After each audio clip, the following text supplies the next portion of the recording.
All right, hi everyone. I hope you all have been well.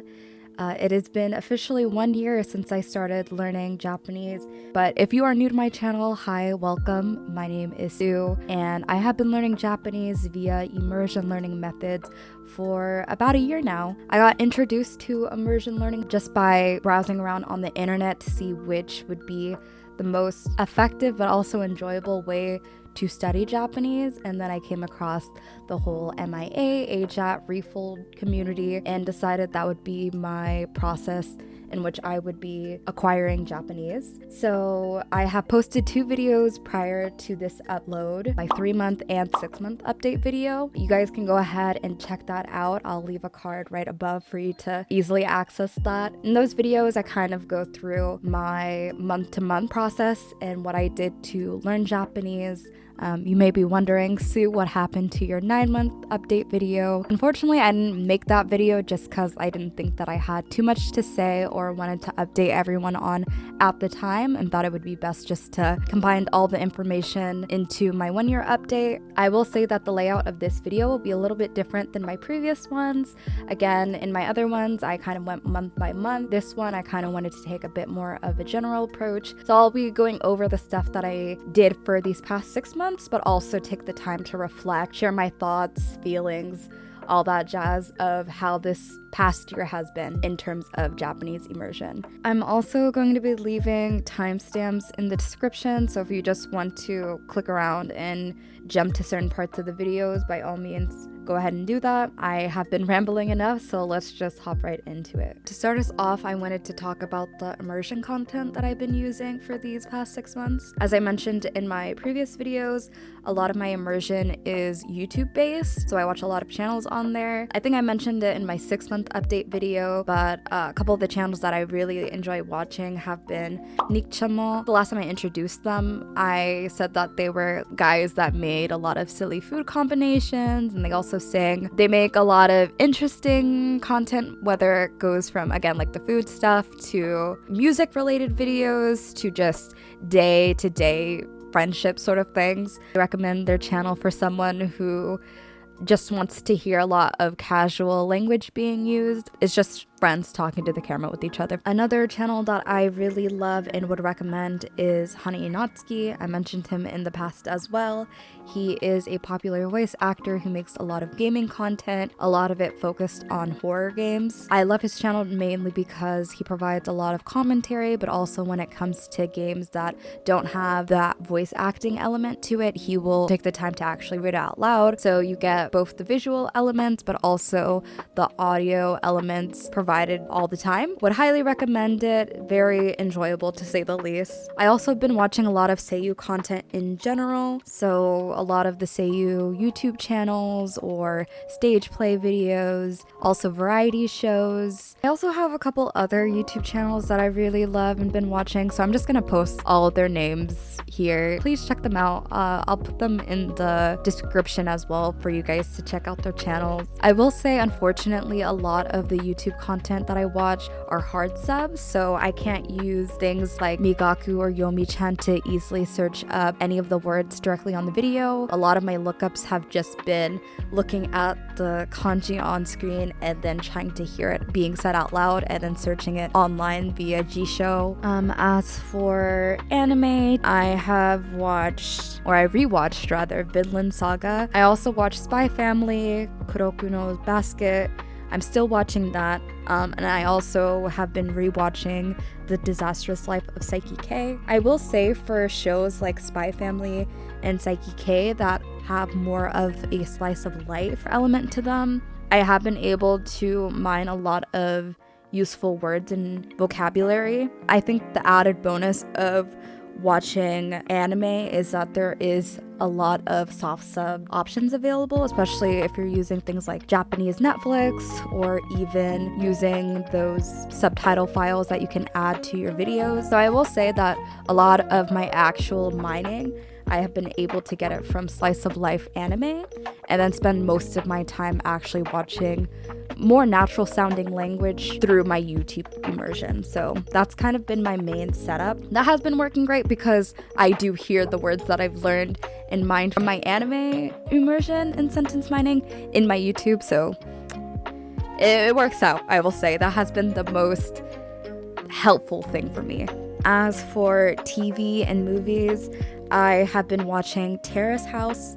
I'm currently watching the Boys and Girls in the City season. What's really neat about Terrace House, and I'm sure a lot of other people agree with, is how a lot of it is in a natural setting, even though it is kind of like a variety show, you know. It doesn't sound awkward, it's just people talking about their daily lives, things that they're doing. And you also get that added commentary section of people who are like watching the show. I don't know what they're called, like the panelists who make their little commentary. So you get a little bit of everything, but a lot of it's just natural language, which I love. Hopefully I'll go and finish the rest of the other seasons, but I've been enjoying that a lot so far. I also watched 2 movies, one called Door into Summer and Gone Wednesday. Those were both 2 really interesting movies. I would actually recommend them. Okay, the next section that I want to talk about is my sentence mining and how that has been. I was having a lot of issues with my sentence mining setup just because I use iOS software. That has changed. I'll talk about that in a bit actually. But at first I was using Mac iOS software, and there is a limitation on iOS specific tools. So it was a lot harder for me to actually make my cards and was a bit more time consuming.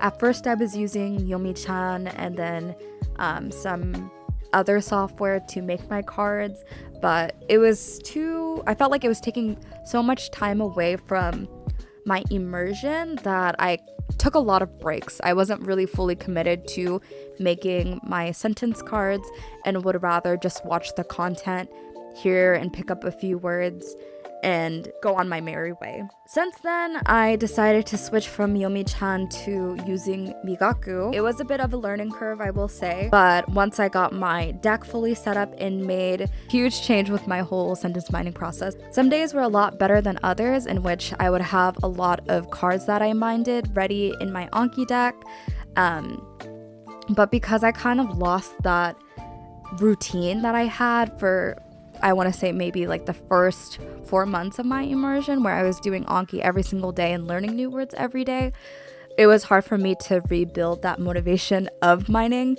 and getting back into that routine. Now, drum roll, I feel like this is the most awaited question. So how many words have you learned? I will say, if I'm including the core deck that I did, the JP 1K deck, and all my mining content, I have learned roughly like 2K to 3K words.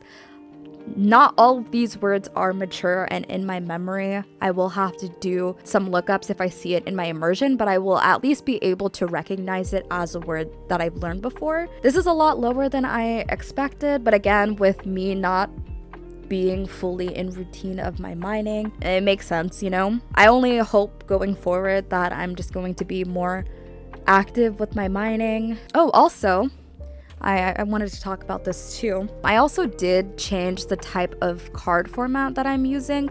I'm not necessarily using a sentence card, but more of a vocabulary card. So my current card setup is vocab, audio, and then word audio, and then on the back is sentence audio, and then a photo from wherever I mined it from.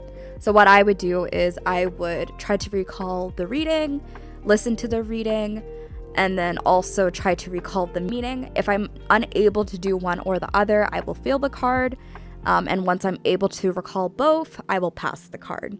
So that has been working very well for me. I thought by now I would probably switch to a monolingual transition, but I just don't think I'm at the point yet where I feel comfortable doing so.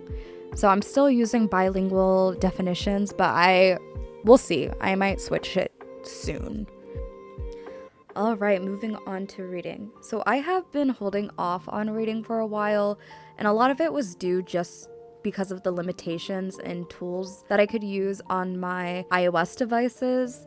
a lot of the tools that have been already made that will make reading and quick lookups were mainly made for PC users. Thankfully, in the past month, I have been able to get myself my own PC, and I have access to a lot of these tools now. So I decided to actually start playing some games.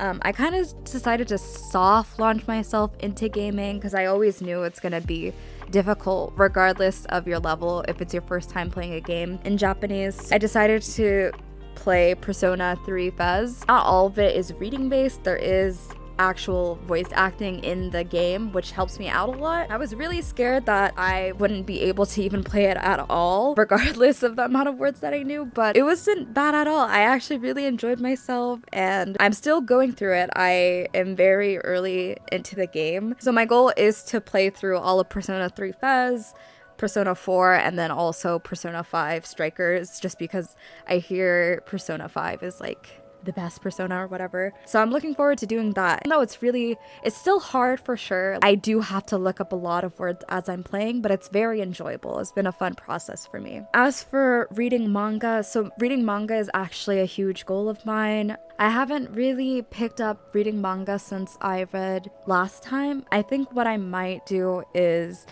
play some more visual novel games like Ace Attorney, and then maybe in a month or two actually start picking up manga just because I have the tools now. Moving on to listening, I think between my listening and reading skills, my listening has definitely been the better one between the two.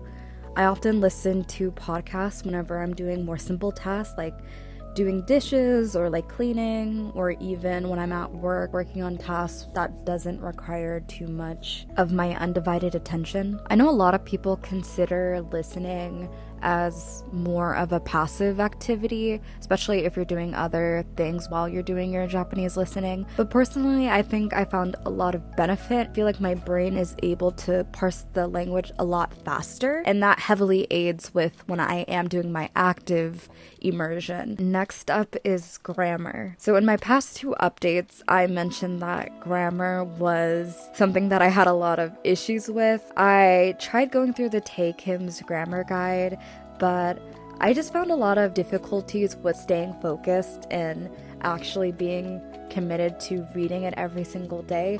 It was just too much of a hassle for me, and although the information in Take Him's grammar guide is very well put together, I just had trouble focusing. But somewhat recently, I came across this grammar deck made by JLab that takes all the content from Take Him's grammar guide, as well as a couple other grammar resources online, and what he does is he makes it so that each of the grammar point he goes over, he provides an example sentence with an audio and photo attached, so you can get a better idea of how it's used in context, and then on the back explains how the grammar works within that sentence specifically.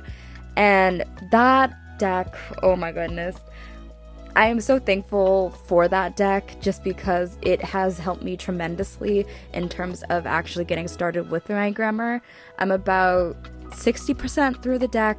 I should be done with it by the next month, but I highly recommend it for anyone who's like me and kind of struggles with just doing grammar every single day. If you can get through Take Him or like Cure Dolly, that's great. I just really like how there is that example sentence with the audio. It just clicks a lot better for me versus reading Take Him, but this has been a great alternative. It's a really well put together deck. It also provides some words, so if you don't have the largest vocab bank jumping into this deck, they do introduce very simple words and phrases prior to showing you the sentence so that you have that additional knowledge and can actually understand the sentence in full. Moving on to comprehension. So within a year of studying Japanese, you may be wondering if my comprehension is at a super high level. Do I understand everything that I'm watching?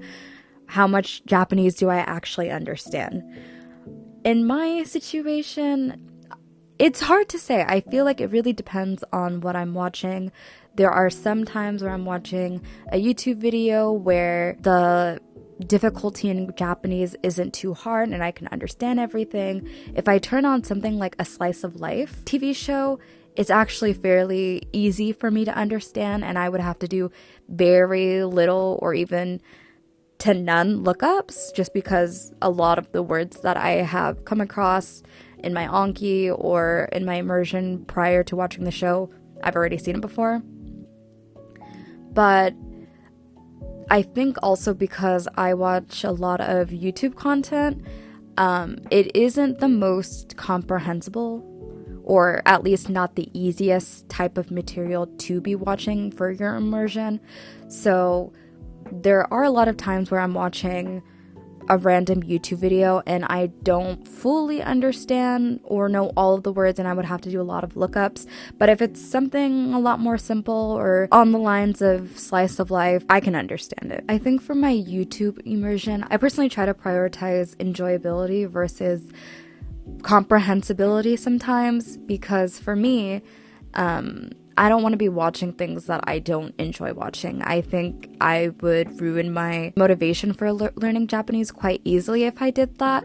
So there are a lot of times where I'm watching things on YouTube and the difficulty in language is a lot higher. I will say at least 80% of the time I have a general gist of what's going on. Even if I don't know or understand every single word, I can understand what is going on, provided the context. But in summary, I am still nowhere near fluency, quote unquote fluency. There is a lot of learning that I still have to do, especially with my vocabulary and my grammar. My grammar is getting a lot better, thank God, but my vocabulary, my word bank is still very, very limited. So I'm just going to keep up with what I got going with my sentence mining, keep up with what I'm doing with my grammar, and see where that takes me from there. As for output, I haven't really done any major output for Japanese yet. For a long time, my grammar wasn't even at a place where I could even formulate sentences to do output. It's a lot better now, though. I'm still holding off on doing that just until I have a better grasp in my grammar. I don't think there is any major harm in actually outputting earlier. I think it's very exciting if you're able to do so. I know a lot of people worry if that's going to ruin their pitch, but I mean, I don't think it will be the end of the world if you actually take the time to speak with natives in the language that you're studying. I decided to download this app that I was introduced to about a year or two ago called HiLocal, which is a language exchange app. They also do some lessons in a bunch of different target languages, but I downloaded it with the intent of just listening to hopefully native speakers speak in Japanese with each other, but I was able to find a lot of people who are learning Japanese, and oh my goodness, there's so many people who are at an incredible level of Japanese and all have their own stories of how they acquired the language. But I would highly recommend this app, not sponsored by the way, for people who are interested in starting their output process or just want to practice speaking with Japanese natives. Again, I don't think there's any harm of wanting to practice here and there with your Japanese. I know a lot of people worry if that's going to completely screw them over with their pronunciation and all of that. Again, this isn't sponsored. I just frequent that app a lot, so if you ever see me on there, just say hi. Because this is my 1 year update, I do want to take a moment to reflect on everything that I experienced within this past year. Walking into this journey, I wasn't too sure where I would be within a year, and I'm happy to even say that I made it to a year. The fact that I was able to almost do Anki every single day, I missed one day, I'll show my little chart, or actually commit to something like this for a year is very rewarding in itself.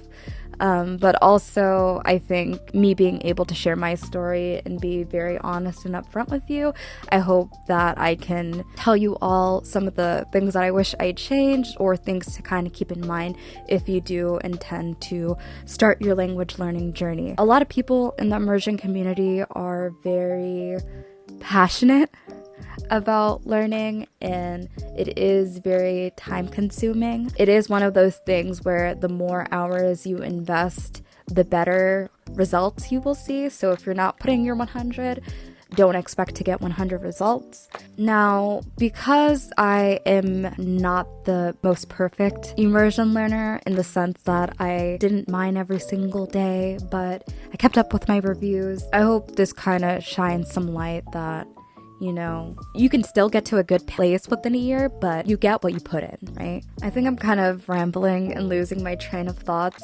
There are a lot of times as I was on my immersion journey where I kind of felt like, oh my goodness, what am I doing? I was spending all this time. I guess there's just highs and lows, rather. There are times where I felt almost like euphoria. Maybe that's an exaggeration, but like there are times where I felt very excited, very happy when I would be watching something and I'm like, I understand this entirely. I didn't have to look up anything.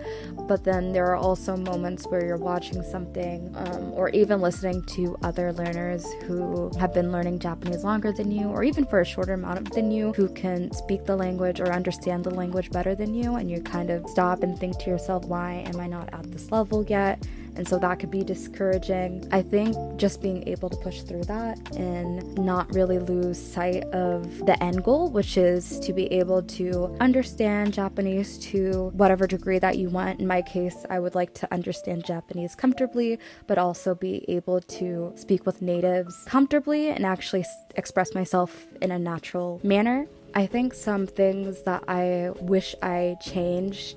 I think one thing that I would want to improve was maybe the tools that I was using in my setup and be mindful of that. When I first started, I was solely using iOS tools. So I was using my MacBook, my iPhone, and unfortunately a lot of the tools immersion learners use are made for desktop and Android. So I didn't have a lot of access to that, and because of that, I had to find my own alternative solutions, and those weren't the most time efficient, more specifically for like sentence mining. And so I lost a lot of time in actually making my sentence cards, and because I would have to do a lot of extra steps to even make those sentence cards, it kind of took and detracted some motivation from me. And I, at one point, just completely was like, you know what, I'd rather just watch the show than bother making these cards. That's the type of feelings that I would get. Since then, I was able to switch up my setup, find a process that worked better for me while I was using my MacBook, which was getting Migaku instead of using Yomi-chan, which is still really great, but again, too much steps.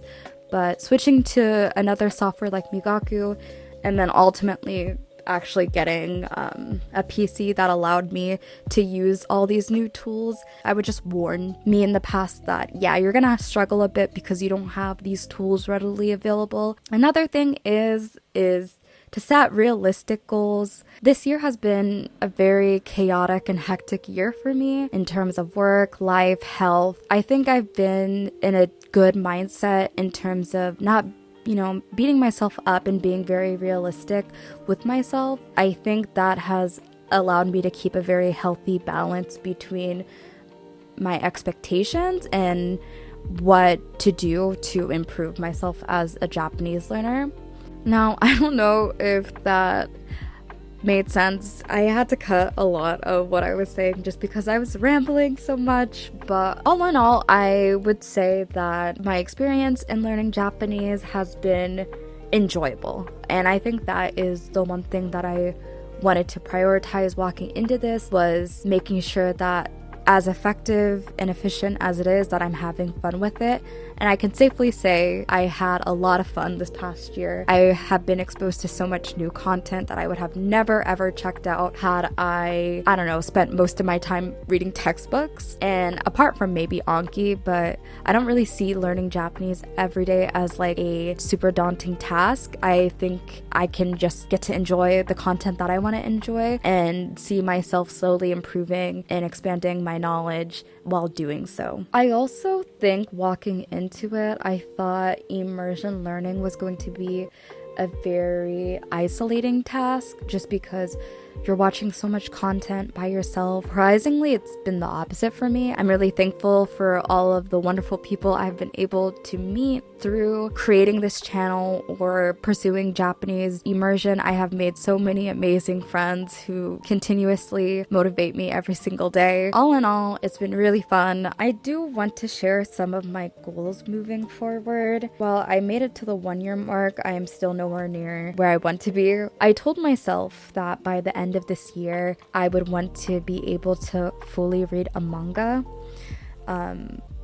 I have a couple physical copies with me of like Chainsaw Man, Jujutsu Kaisen, and I told myself by the end of the year I would actually want to sit down and read through it. So that is still a goal, and I'm inching towards it now that I have dipped my toes into reading. I am still holding off on speaking until I think I'm gonna hold off on speaking until I have a better grasp on grammar. I'm kind of speedrunning grammar, but I really want to make sure that it's cemented in me and know what I'm conjugating and speaking about before I do that, but also improving my word bank. So maybe within the next 4 to 5 months, I will start focusing on outputting, just because I don't want to be that person who waits until I'm 100% perfect to start speaking in Japanese. That's not my goal at all. So I'll be doing that then. If you made it to the end of this video, thank you so much for watching. Thank you again for everyone who left comments in my past 2 videos. I highly appreciate you guys saying your nice comments or ask me questions. If you have any other questions, do not hesitate to leave them in the comment section. Like always, please share how your own immersion learning has been going. I would love to hear about that. Feel free to subscribe to my channel if you want to follow me with my journey. And thank you so much for watching. Bye!